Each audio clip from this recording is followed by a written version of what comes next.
Le duel Hamilton-Verstappen est le plus empoisonné depuis Senna-Prost. Chez McLaren, on se délecte de cette bataille en 2021. Bah tu m'étonnes, ils ramassent les pots cassés, eux, hein. S'il est de scratch, deux places de gagner, quoi. Donc c'est Zak Brown hein, qui a dit ça. La lutte épique entre Hamilton et Verstappen pour devenir champion de la F1 cette année a été le plus empoisonné depuis Ayrton Senna et Prost, selon lui.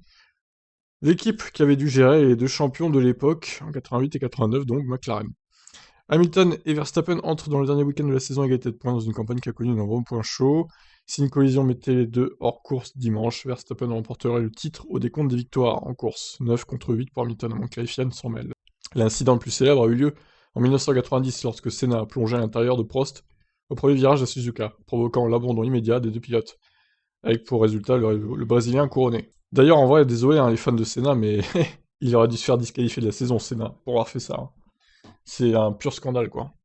Alors je sais que Prost, l'année d'avant, en 89, il y avait eu un truc pas très clair aussi, mais là, c'est clairement un crash prémédité, ça équivaut à une disqualification pour moi de la course, et du championnat. Après, bon, on va pas refaire l'histoire, c'est fait, c'est fait. Comparant les deux rivalités, Braun déclare que ce combat entre Lewis et Max a été génial à regarder toute l'année.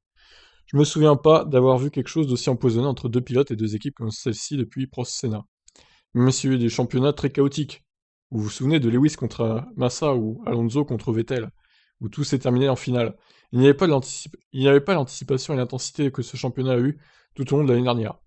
Bah, il n'y avait pas d'accrochage en fait, comme il y a pu avoir entre les deux, quoi, là.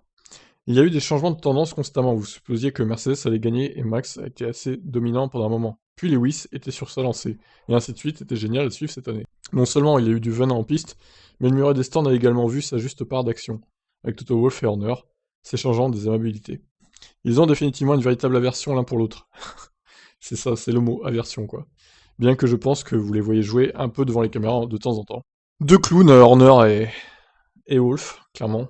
Voilà donc l'avis de Zach Brown. Est-ce que vous partagez le sien ou pas du coup? Est-ce que c'est le duel le plus toxique qu'on ait eu depuis Prost Senna finalement? Allez, ciao ciao.